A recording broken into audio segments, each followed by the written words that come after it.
OAB, exame 35 ainda. Paulo Filho pretende ajuizar uma ação de cobrança em face de Arnaldo José, tendo em vista um contrato de compra e venda firmado entre ambos. As alegações de fato propostas por Paulo podem ser comprovadas apenas documentalmente e existe uma tese firmada em julgamento de casos repetitivos. Ao questionar seu advogado sobre sua pretensão, Paulo Filho buscou saber se existia a possibilidade de que lhe fosse concedida uma tutela de evidência com o intuito de sanar o problema da forma mais séria. Vamos analisar aqui novamente. Paulo pretende ajuizar uma ação de cobrança em face de Arnaldo. Há um contrato. Documento a gente tem. As alegações de fato propostas por Paulo podem ser comprovadas apenas documentalmente. E há tese firmada em julgamento de casos repetitivos. Já falamos sobre isso lá no artigo 311, das hipóteses em que há possibilidade, inclusive, de concessão de liminar. É justamente essa. Prova somente por meio dos documentos e a existência de tese. Então, autoriza a concessão, inclusive, de liminar. E aí, particularmente, eu concedi para vocês a resposta de forma antecipada. Mas vamos analisar aqui cada uma das alternativas. A tutela de evidência será concedida caso seja demonstrado perigo de dano ou risco ao resultado útil do processo, quando as alegações de fato puderem ser comprovadas apenas documentalmente e houver tese firmada em julgamento de casos repetitivos ou em súmula vinculante. Gente, falamos aqui, tutela de evidência dispensa qualquer questão envolvendo perigo de dano, qualquer coisa relacionada à urgência. Tutela meramente de evidência. É evidente a existência do direito. Eu não preciso estar cometido de um perigo, de um risco para a implementação dessa tutela. Então, podemos discar logo de cara a alternativa A. Não pode ser. Tá bem? Letra B. A tutela da evidência será concedida independentemente da demonstração de perigo de dano, independentemente da demonstração de perigo de dano ou de risco ao resultado útil do processo, somente quando ficar caracterizado o abuso do direito de defesa ou manifesto propósito protelatório. Esse somente é algo altamente preocupante em qualquer prova de concurso público. Vamos prosseguir? C. A tutela da evidência será concedida independentemente da demonstração de perigo de dano. Marque o independentemente da demonstração de perigo de dano ou de risco ao resultado útil do processo, quando as alegações de fato puderem ser comprovadas apenas documentalmente e houver tese firmada em julgamento de casos repetitivos ou em súmula vinculante. Chama a atenção, essa é a nossa alternativa correta. Letra D. A tutela da evidência será concedida independentemente da demonstração de perigo de dano ou de risco ao resultado útil do processo, somente quando a petição inicial for instruída com prova documental suficiente dos fatos constitutivos do direito do autor. Aqui o réu não opõe a prova capaz de gerar, não é somente, nós temos lá a hipótese exata do artigo 311, inciso 2 do CPC. As alegações de fato puderem ser comprovadas apenas documentalmente e houver tese firmada em julgamento de casos repetitivos ou em súmula vinculante. Perfeito? Espelho do artigo 311, inciso 2 do CPC, a qual a gente fez análise da possibilidade de concessão de liminar. E isso aqui, se vocês conseguem analisar, vão perceber que não depende de nenhuma conduta da parte adversa e, consequentemente, se não depende da conduta da parte adversa, ocorreu antes da citação, é cabível a liminar. Então, está mais do que aqui explicado, muito clara essa questão simples e que remete diretamente ao texto da lei. Avançando um pouquinho, encerramos o tema da tutela de urgência e tutela de evidência, tutela provisória no geral, né, como gênero, e vamos tratar aqui postura do juiz diante da petição inicial. O que o juiz fará ao receber a petição inicial? Ajuizada a demanda, o juiz analisará a petição inicial verificando se essa atende aos requisitos legais. Quais os requisitos, gente? A gente falou pra caramba. Artigo 319 do CPC. Cada um daqueles requisitos lá. Inciso 1 ao 7. Ok? Tá ali, tá tudo ok. O juízo poderá determinar a citação do réu. Vamos lá. Apresentei minha petição inicial, o juiz recebeu, examinou. Estão todos os requisitos do artigo 319 aqui. Qual a providência que ele pode adotar em seguida? Mandar citar o réu. E o que é a citação? A citação é o ato que integra o réu à relação processual, que integra o executado à relação processual, o interessado à relação processual. E eu digo e chamo a atenção para vocês. Integra é próprio e não é algo que está referente a apresentar defesa. Quando eu faço a citação não é com o objetivo que alguém apresente a defesa. A defesa será oportunizada a ela, mas é uma faculdade ela apresentar a contestação ou não. A própria parte pode concordar com o pedido.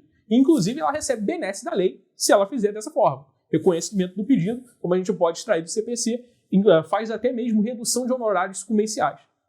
É uma política que é feita com o dinheiro dos outros, mas acontece, é assim, está previsto na lei. Tá bem? Mas o pobre do advogado sofre com a redução dos honorários dele, fez o trabalho e vai receber menos. Mas é uma das hipóteses, não está sendo chamado para apresentar defesa. A parte pode simplesmente concordar, tá bem, com o pedido da inicial. Ou até mesmo ela pode deixar de apresentar a defesa e apresentar a reconvenção, como a gente verá mais à frente. Tá? E aí, quais são as formas de citação? Gente, hoje com a alteração do Código de Processo Civil, falando de uma forma bem breve sobre, prioritariamente de forma eletrônica, a partir de um cadastro que é formado perante o tribunal. E aí, a citação seria destinada para esse determinado cadastro. Em 3 dias, a parte deveria responder que está citada, que está ciente daquela propositura, daquela demanda. Tá? E se ela não fizer? Aí vem as outras possibilidades de citação, outros meios de citação, que aí seriam correios, envio de carta R, né? Oficial de justiça, comparecimento espontâneo ou edital. Tá bom? Seriam essas hipóteses. Chamo a atenção para vocês que a parte precisa justificar por esse sistema, em razão da existência dessa atualização, deveria justificar por que ela não deu ciência naquele momento que foi intimado eletronicamente. Essa é a previsão legal atual. Na prática, o que tem acontecido é o seguinte: sai a R ou sai o oficial de justiça, a depender da demanda, a depender da circunstância. Citação, a gente tratará no momento próprio, falando cada uma delas das suas consequências, da possibilidade da citação por hora certa, do que será uma citação por edital, tá bem? Então a gente deixa para um momento posterior. E a gente vai analisar também as consequências de uma irregularidade da citação, que é um dos maiores vícios, se não o maior vício processual possível, porque ele trará uma coisa chamada vício transrescisório. Ou seja, ele é tão grave que o combate dele, após o trânsito em julgado de uma sentença contra essa pessoa que não foi citada, em tese, ele não se submete aos efeitos da ação rescisória, é algo ainda maior. O vício é transrescisório, ultrapassa a ação rescisória, de forma que ele pode ser questionado a qualquer tempo por meio de ação própria para isso, ação de querela nullitatis sanabis.